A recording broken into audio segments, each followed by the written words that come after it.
What is up? It is the cocktail hour. We have Chase. We have old Erik over here. How you doing, my man? Quite a little weekend of sports, if you will. Yeah. I'm honestly still really tired from it. Last week was a long week, and it was a result that did not justify such a long week. That is for sure. Well, first of all, I need to tell a story about the Ooh. son of a bitch who taught me everything I know about gambling. Uncle Brad, if you will. Okay. So him and I didn't talk through the whole day. Sends me a message. He's like, "Are you alive to anything?" I'm like, "Yeah, I'm alive to oh my god, to the 1, 7, 10, and oh my god, 1, 7, 10, 12 in the pick 5. Decent Right. payout. You know what I mean?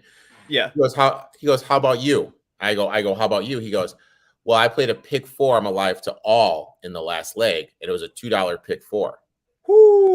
So I Ooh. go, so I'm like looking at the replays. I go, let me get this straight. You're telling me if the 21 pulls this out, you're winning over 100K? He's like, yeah. Jeez. And guess how much his ticket cost was? Let's see. 20 deep in the last leg.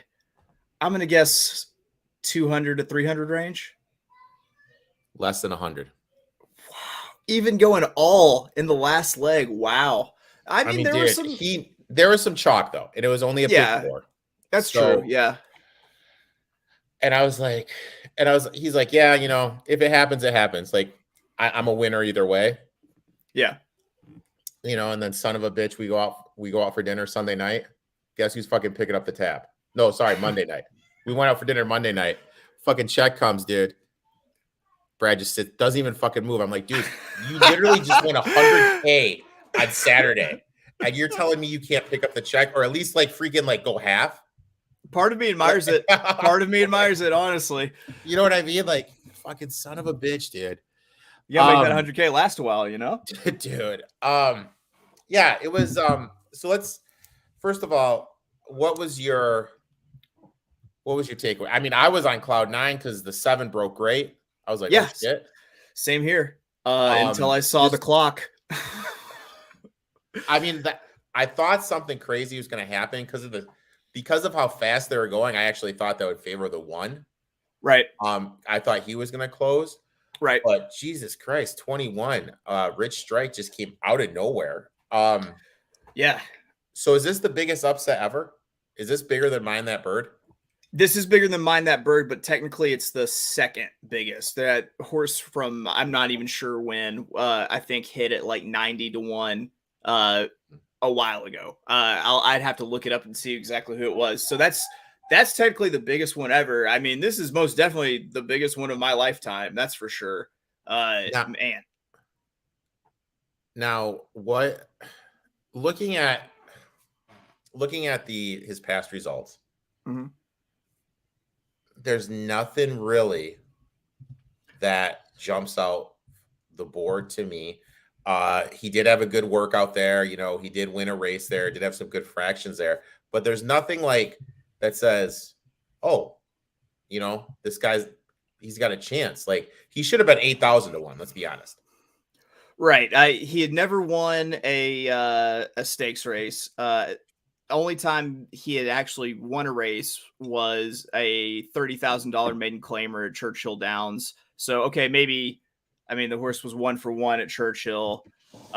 Decent workout. I mean, nothing bad there. The only thing that I can see that can really make it pop out a little bit would be, it's got a pretty insane, like, late speed figure. Like if you look at like if you break it out by certain, running times, or like the early speed, the, E2, E1, E2 and late speed, which is like how fast you run there. Like, the pace figure for the end is gargantuan compared to, well, I mean, there's some other ones that had high numbers, but it was the only true closer with that big, like, late closing kick. And I mean, sure, that counts for something. Usually those horses don't get up. It's it was a combination of everything going right for this horse, and then Sonny Leon going above and beyond. Because I've never even heard of that cat before.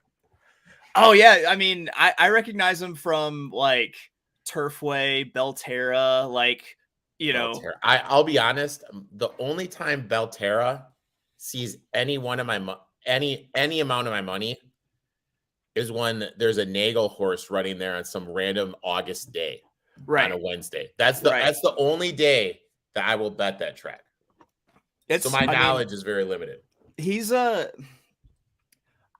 I mean, that was easily the ride of his lifetime. I'm not sure if he'll. I mean, crazy. Just going from like riding in a $5,000 claimer like the day before at Belterra to riding for $3 million in the Kentucky Derby. And yeah, I mean, when they were going through the second turn and they were about to hit the stretch, he rode it like into like a wall of 4 horses in front of him, into the middle of a bunch of horses, and just the Red Seas parted. And it was just stuff just right place, right time. Like, yeah. Stuff just worked out. Now there's always that question. Is this going to, are we going to see another Triple Crown winner? Our friends over at Bet Online, I love this. I love Bet Online. Yeah. They're my home away from home. Yeah. Even though they have no, what AUDL. I mean, we need more people to get on the Ultimate Frisbee train. Tweet at my boy at Dave Mason. He'll hook you up, man. Okay. Mason on Twitter. He knows his stuff. I'll take it. So we got lines up here. Yeah. Epicenter plus 250. Zandon 500. Secret Oath, who won the whatchamacallit? The Oats. And I just remembered. I was alive in the Oats daily. Excuse me. I was alive in the Oats Derby daily double as well. God damn yeah. it. You know what I mean? Like, now it's just kind of like, motherfucker, dude. But I did get the winner in the last race. I did have the 11th in the like race 13 when there's like 4 people at the track. I did have that one. So that's the one that really counts. That's the get out race. Simplification. I mean, like, Ether Road, wasn't that was the horse that scratched? Yeah, that was the horse that scratched to let Rich Strike in. So I mean, looking at these, do you see like where's your head for the Preakness, or are you not even gotten that far yet? I mean, I'm really interested in Chad Brown's other horse that skipped the Kentucky Derby for the Preakness, and that's early voting. If you see the way it won the Withers at Aqueduct, just the gate break alone is enough to win that horse a bunch of stakes races. But yeah, at what that looks like 6-1. At 6-1, yeah, I love it at that price right there. Now, let me ask you this. I forgot to ask you this. Explain to me, like I'm a 4th grader, what the horse was doing at the end of the race. Which horse was doing? Rich Strike, when he was fighting he was just love bites. You know what I'm saying? Get a little randy, get a little nibble. Okay. It's the other thing is that horses are pack animals, and maybe he was just he won the Kentucky Derby. Now he's asserting dominance. Giving a little bite, showing who the alpha really is. That's right. The alpha really. Last year we saw Forense Fire at Belmont try to bite another horse's ear off mid race. Like they're coming down to the wire, and all of a sudden Forense Fire just starts Pac-Maning at his ear, and they end up DQing him for it. So just looking at these, so let's just the 2 favorites, Epicenter, Zandon. I mean, do you think anything on them, or do you think now can Baffert train them at? I don't think he can. Preakness? No, I don't think he can. I think he's suspended from all of the the Triple Crown locations for at least 90 days, but it's 2 years in Kentucky and New York. Have you been to the Preakness? I haven't. As someone who refers to himself as his Freakness during this week, I really want to go to the Preakness. It seems like a really good time. I mean, do we have time for story time with Uncle Erik? Yeah, absolutely. Oh, Uncle Rico. Sorry. So Uncle Rico was a young pup, and we decided to go out to the Preakness. We go out there, and some like these guys were just some guys offered to have us park on their lawn. Okay, cool. Park on their lawn. We just start talking to them. They're having a graduation party because it's the first one in the family to graduate. Mm-hmm. And I have to say, man, I've ate some barbecue in my life, but I'm trying spaced on the family's last name. It was 9 years ago, maybe 11. Son of a bitch, dude. This old man was fucking working the grill, dude. I mean, dude, this dude was pulling off some magic, man. They were feeding us food, dude. I mean, dude, we were like ripping beers. I mean, like, I had more fun at this family's barbecue. Then we go to the Preakness, and oh my god, dude, we're in the infield because I'm young and dumb. And it's insanity. I got like fucking beer bottles thrown at me, dude. Like I was just like, I just want to go back get some barbecue, man. You know? I just want to go back get a little barbecue. Yeah. And then, son of a gun, when we leave, okay, we leave. We were saying goodbye to the family. The mom, there's 3 of us. She had fucking plates made for us to go. That's awesome. I mean, dude, it was that family, and I feel awful because I'm spacing on their name. Phenomenal family. Yeah. I'll be honest, like the Preakness, like I've been to every single one of them. I think just the experience inside the track of having beer bottles flung at me. I did see someone try to climb up the flagpole and fall. That was a little traumatic, but yeah.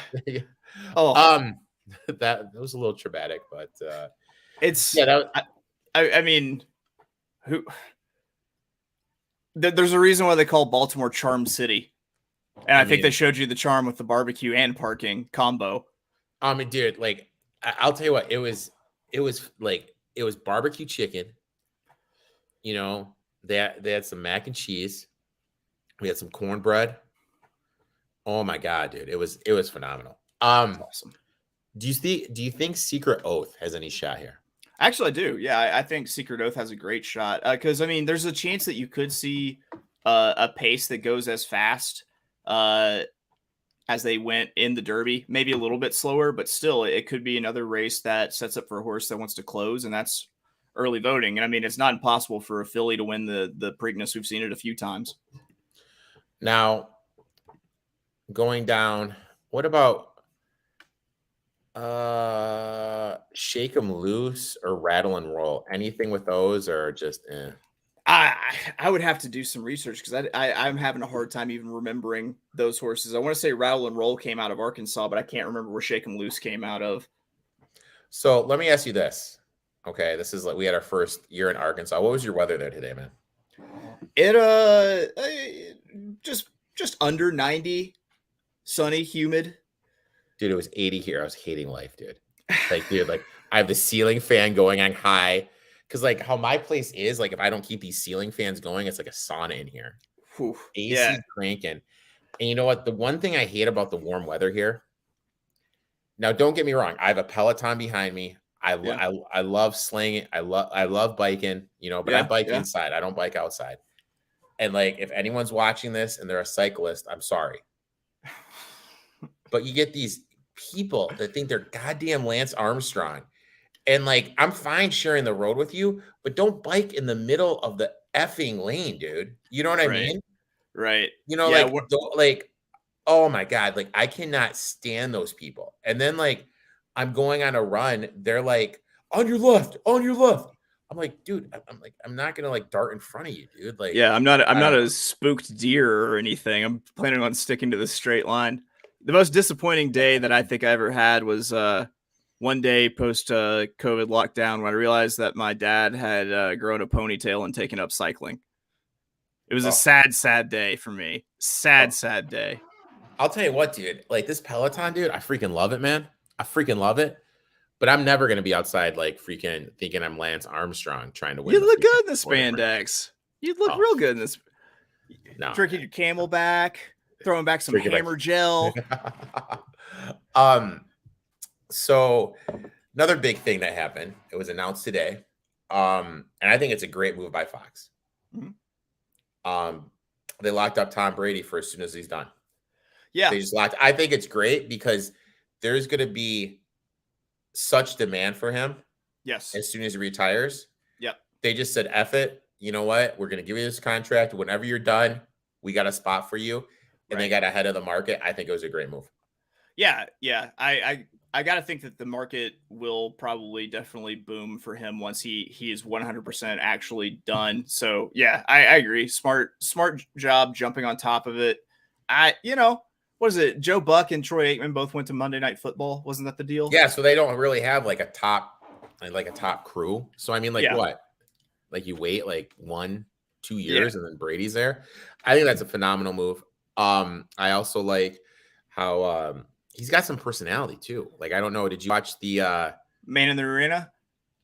Is that the one with him and C. Wood, Charles Woodson, doing the tuck rule?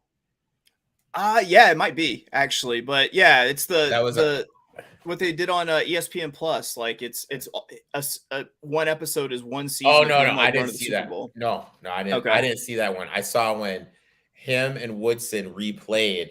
Okay. If the tuck fumble was a fumble, and I mean those two going back and forth. Yeah, that was effing entertainment, and I think he's going to be great here.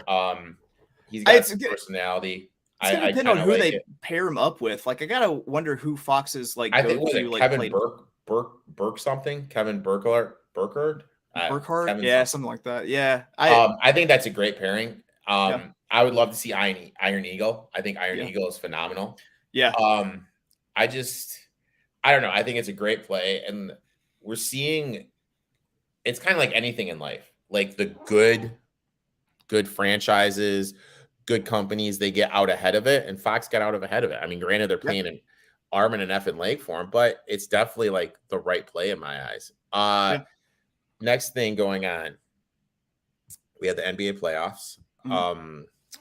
Big thing that happened was Chris Paul. I don't know if it was his mom or his wife. A fan touched her, tried to hug her. Now, I don't really know the story, but I will speak from experience. Okay. I'm a Buck season ticket holder. I'm not Billy Big Time. I'm only 10 rows up from the stands. Right. But I've noticed, like, because I have friends that like work for NBA teams or still play in the association. And when I get the like sit, you know what I mean? Like the friends, like sit with the family stuff.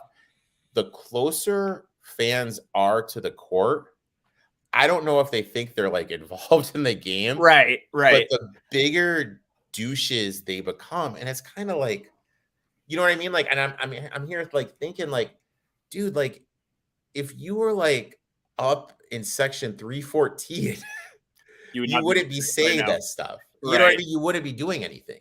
Right. So like that's the one thing I've noticed is the closer I get to the floor, when like one of my boys hooks me up, and I'm like right courtside at a game,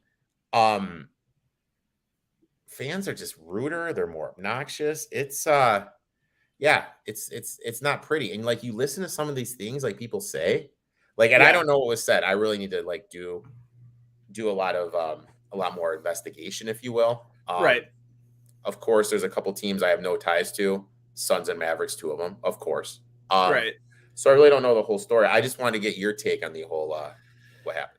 Well, I mean, the story that I heard today was Chris Paul's mom said that the guy was very inebriated, kept tapping her on the shoulder and saying Happy Mother's Day, even after like she said like quit doing that, which I mean, there's one thing that I think is that a ticket doesn't buy you the right to say absolutely anything you want to these players or do anything that you want during the game. Like it doesn't, that's not what this is about.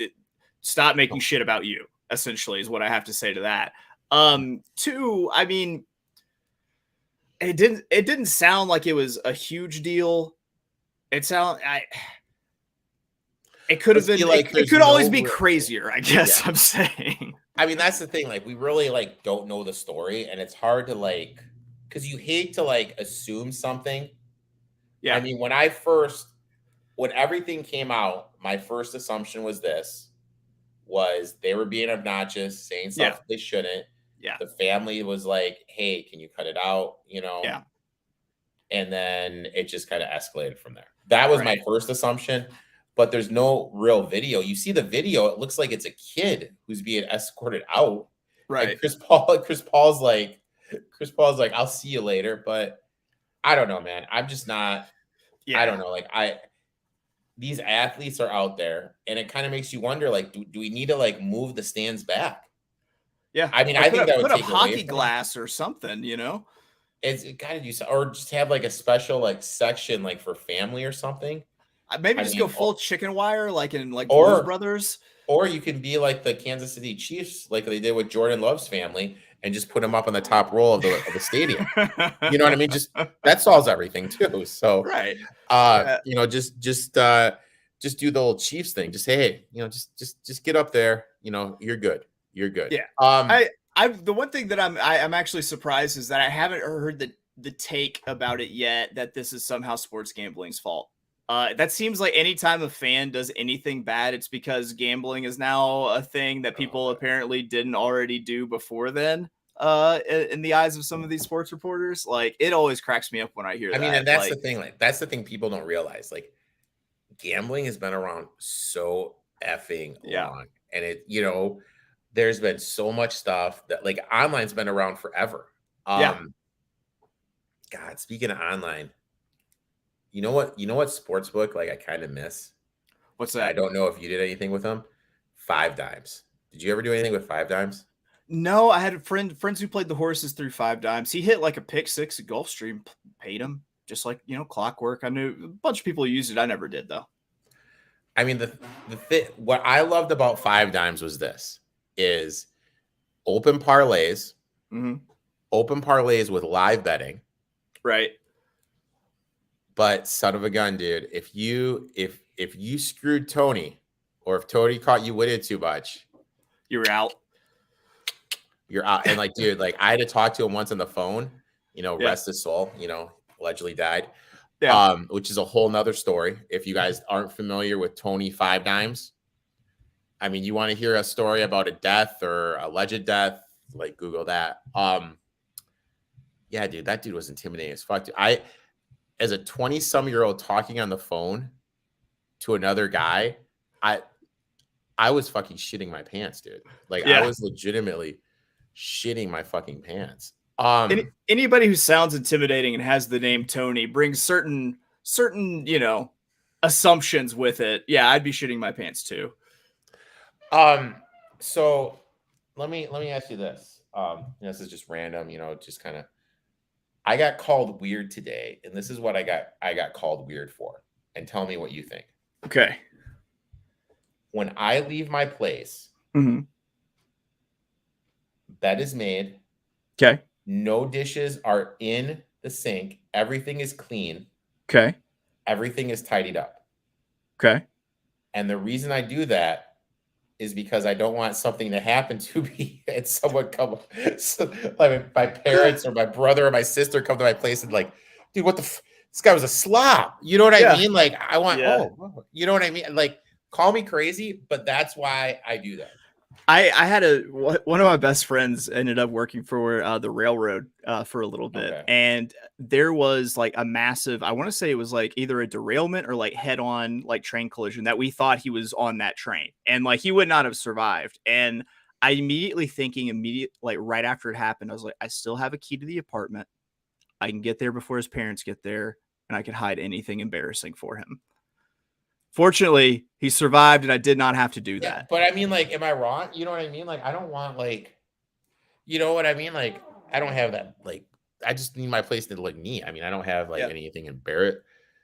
Oh, he had plenty of embarrassing stuff.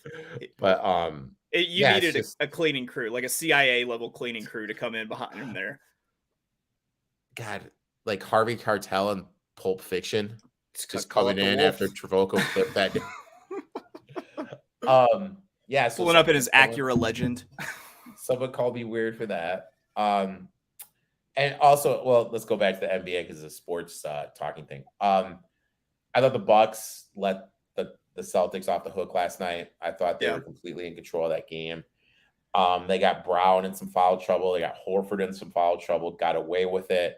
Allowed the Celtics to get back in it. I thought Bud's really weird. Like, it's like anytime the series is like tied, Yeah. this guy like is like beginning of the game, fourth quarter, get down by 6 or 8, dude, timeout. You know what I mean? But like when they're up a game, he lets the run happen a little bit more. Now ideally it's you don't really want to take a timeout before the 8-minute mark in the NBA in the fourth quarter. Right. I thought he should, as soon as they tied it up, I thought he should have took one. I really didn't think he managed that well. Yeah. At the end of the day, though, this is my thought process with this series. Is the Bucks are like, what's in that? Swimming with sharks. Uh-huh. They just take little bites off of you because of how physical they are. Yeah. And by games 5, 6, and 7, this is where we're going to see it. I mean, if you look at it, like honestly, Smart's banged up. Williams re-aggravated his knee. I felt like this was the game we saw why Middleton is so important because there was some ISO plays they needed. Right. But I don't know. I think the Bucks are gonna sneak it out. I mean, call me a homer. I am a Bucks season ticket holder. No big deal. Sure. Brag. I'm all for homerism. All for homerism and all. All for homerism. But I like the Bucks to come out of that. What about you? The Bucks are definitely who I want to see come out of it. I am worried that the Chris Middleton injury is going to end up kind of sealing it for them, though. Because I mean that's a lot of quality points. I think he drops like 24 a game roughly, and that's something that you definitely miss when it comes down to clutch time. So that you're not putting like so much on Giannis. I mean, they call him the Greek freak for a reason. Like he is an Adonis athlete. He can play all 48. Don't doubt that. He just goes downhill. But I mean, the thing with Middleton is, they have someone that can hit that jumper.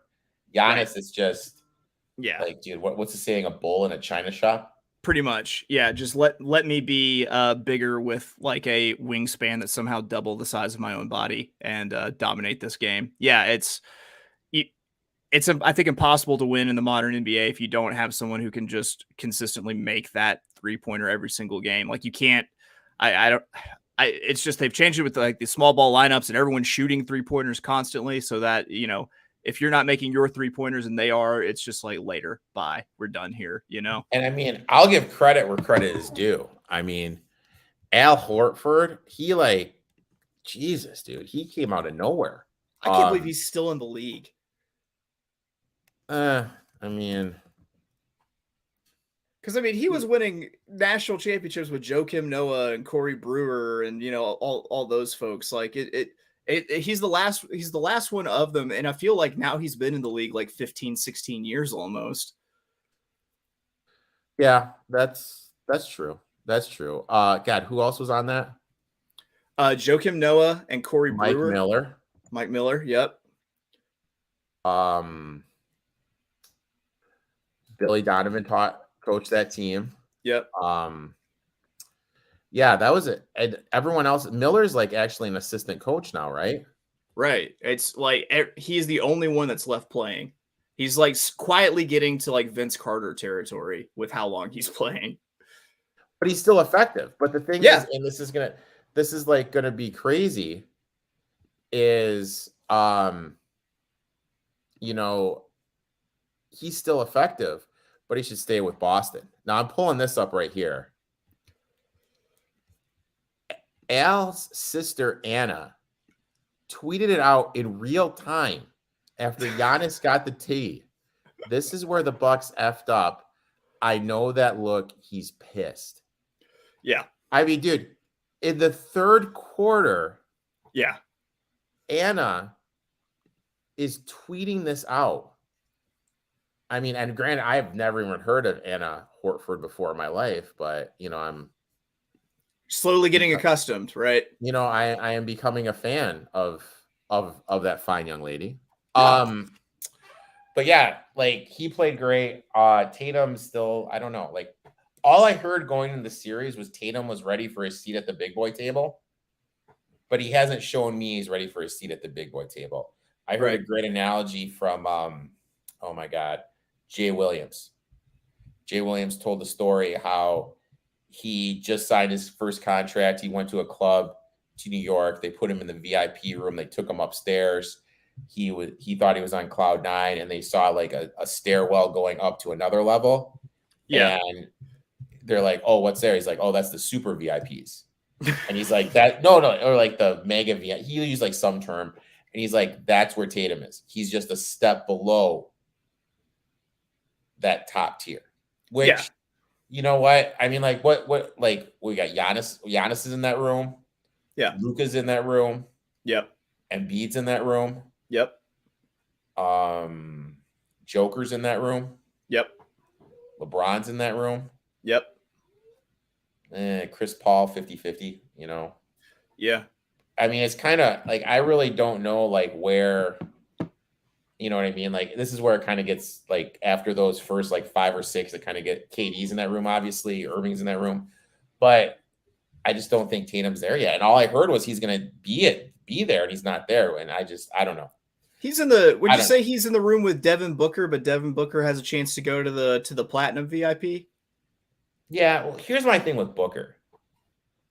He's dating a Jenner. That's number one. A Kardashian, excuse me. You know, number two, he just whines so much. Yeah. He just like after every single play, he just whines. He doesn't get back on defense. I don't know. I'm not the biggest Booker fan. Maybe I'm still salty because my Pistons realistically decided, hey, let's draft Stanley Johnson, who has no form in his jump shot, who can't be on the court at Arizona versus Booker, who's from Grand Rapids, Michigan, who's saying he wants to play for the Pistons. But that's just me. Right. Yeah, I don't. Yeah, but that's a good. He's like Booker level. That's a good analogy, though. Yeah. Then the other series, we got the Mavs and the Suns. We already kind of talked. We talked about the Paul incident. That game's been a little weird just because it's like, I think this is going to go 7 with the Suns winning. I think the Suns win tonight. Mavs win 6. You know, it seems like with the injuries that like both teams have had, that it's going to be one of those like long war of attrition kind of series, doesn't it? Where it's just whoever is healthier in Game 7 might or the people who are going to win it. Son of a bitch, dude. You know what? You know, the other series, we got the 76ers against the Miami Heat. Old Uncle Rico over here sitting on the Heat -3. I mean, 8 minutes left, only up 27 though. Right. Yeah. You know, so you know, I may have to sweat that one out a little bit. I caught a little bit of it earlier, and like Embiid got hit in the face again, and like it doesn't look good. I think they probably I want to say the Heat probably wrap it up next game. I mean, here's the funny thing, dude. Like, one of my good friends works for the Heat, and some of the stories this dude tells me about shit is just insane. Like, I don't know if I told you this one, but God.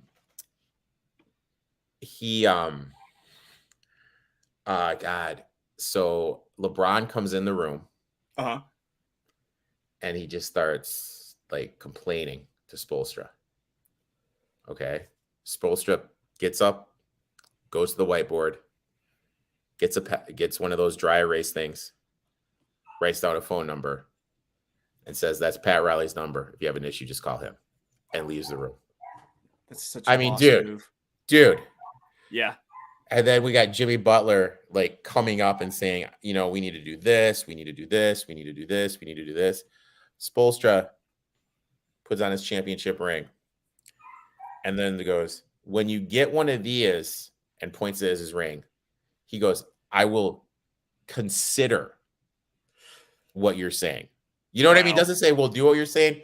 I will consider what you're saying. That feels like something that Jimmy Buckets would take extremely poorly. And like my buddy says, like those two go at it. Those two love each other. But it's like every single day those guys are just going at it. Right. You know, I haven't been to Philly. I'm not an Embiid guy. I'll be the first to say that. Yeah. I'm not a Harden guy. I think Philly's missing a lot of pieces Yeah. for what they need. I think if they give Harden the max, I think it's going to be a huge mistake with how he's Yeah. playing. Yeah. And I think Doc Rivers is going to be the fall guy if they don't win the series. Probably it'll be him before it'll be Morey, I think. But that's why Morey gets a pass. Is Morey can just be like, look, this isn't my guy. I don't, Yep. And you need to surround him more with like shooters and stuff. They just don't have it. I mean, like you're down. Reality of the situation is this: you're down 29 right now with 8 minutes to play.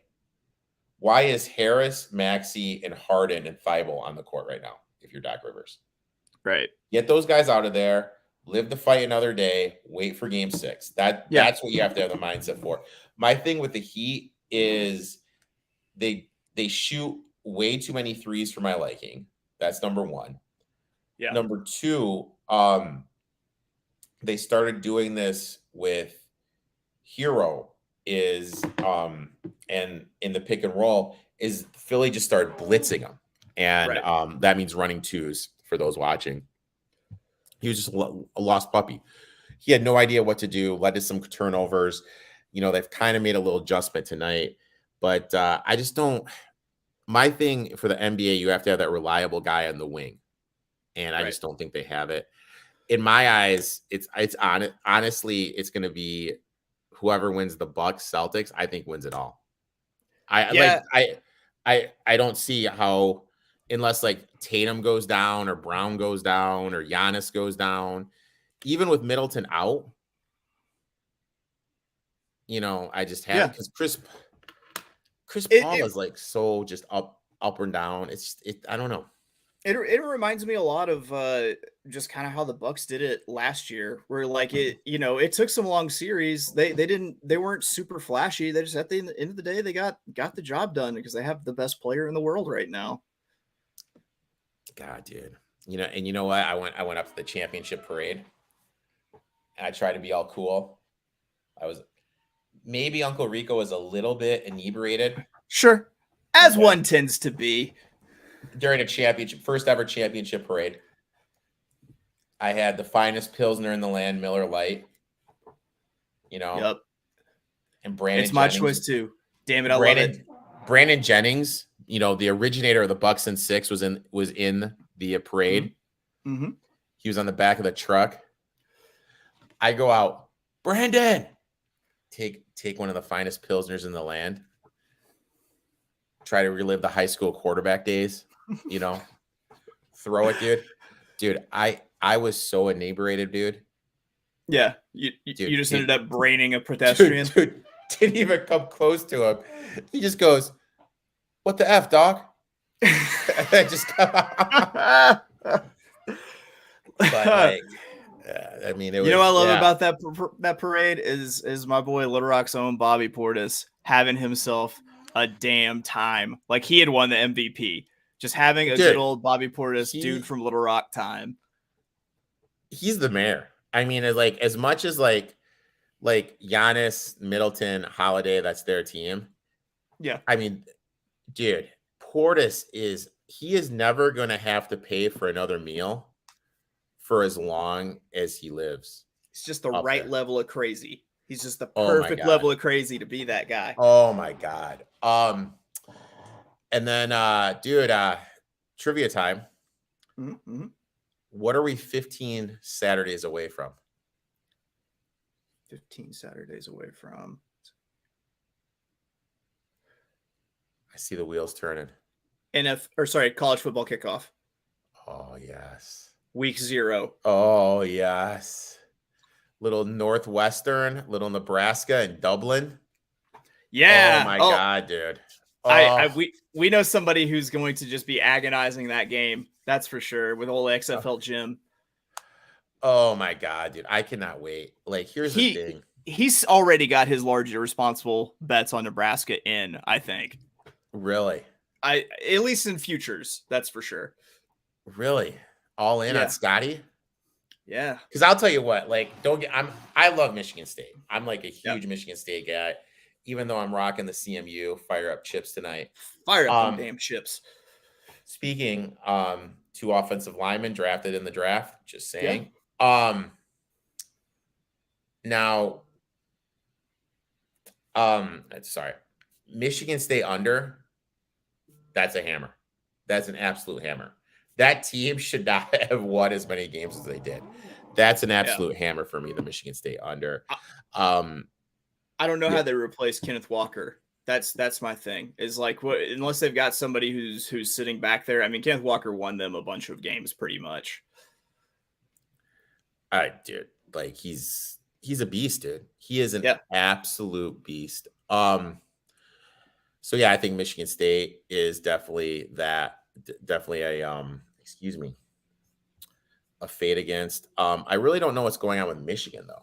You know, like what is there any other team like you're really looking for or kind of saying, you know what I mean? Like I'll admit it, I sent you a text message to take a Wisconsin future just because I thought the kid from oh my God, I'm spaced on the kid's name. The kid from oh my God, or Oklahoma was going there instead of USC. But you know, live and learn. Right. Live and learn. They could still win the Big Ten West easily. Oh yeah, for sure. For sure. They could easily win. Easily win that. Speaking of college football, we'll just bring these up real quick. Just kind of go through these real quick. Alabama and Ohio State, you know, heavy chalk. We got Georgia plus 475. I do think USC plus 1200 in Lincoln's first year is a little crazy. Texas A&M 22 to 1. Wisconsin still down here at 33. I'm really going to dive into these schedules and kind of see what, you know, what's what and everything. Is there any team that you're kind of like heavily invested in or thinking be good? Yeah, you went straight to it right there. I might take a flyer. I think we're going to be definitely as good, if not better. And we had a good chance to win about 10 games last year, which, I mean, the ball bounces our way a couple of times and, you know, we're close to an 11-win team. Now, do you guys have Alabama on your schedule this year? Yeah, but we got them at home. Okay. Because we played them really close on the road last year. I love the way you guys does it. Your coach does it. He just big men playing football. Yeah. He builds from the inside out. You know, real quickly, let's just go through the schedule here real quick. Just, you know what, dude, I'm just in a mood right now, dude. I'm craving a little pigskin, if you will, man. We've got a tough opener. We got Cincinnati. You guys, but you host Cincinnati, no Ritter. You know what I mean? Like, yeah. They've been known to reload. Finkel's been known to reload since he's been at Cincinnati. So I do think that is a concerning game right off the bat. Now, this stretch, like, oh my God. I mean, like, hypothetically, if you guys somehow pull this off, the kid's birthday weekend, I may have to fly down to Starksville and be heavily invested here on old Cowbell, dude. Oh man, I can't go into Cowbell. Oh. This is Fade City. I mean, and you got a random BYU right here. Yeah. You know what I mean? Like, it is a little bit of a tricky schedule. Yeah. I feel like hiccups. It's another year in a row that we're going to be rated as having like the toughest schedule in the country. Probably. I mean, because this stretch right here, you go boom, boom, boom, like, and then you go here. Yeah. And then you go to BYU. The thing I hate the most in college football is the BYU game in the middle of conference. I fucking hate that. I hate that. BYU, join the fucking Mountain West already. Okay. Right. Don't be selfish pricks. My man, you know, thanks for coming on. You got your Ultimate Frisbee podcast, your the Notorious OTB, which just put up a new episode today. Yeah. You have your live stream with Oh my god, I should know this girl's name. Megan Devine. Yeah. Megan Devine and the dog. Mhm. Yep. You do the gymnasium with XFL Gym. Yep. And you left the cocktail hour off the list. That's an important one. And the cocktail. You know, I mean, this There is, you go. you know what, I got some ideas for the show. Maybe we'll have a little guest come on, do a little guest interview. Sure. You know, I did shoot some message. You know, first one was to JLo. She didn't reply, but you know, give her some time. She's always slow to get back to me. She's a busy woman. Chase, thanks for coming on, my man. We will talk soon, my friend. Yes, sir.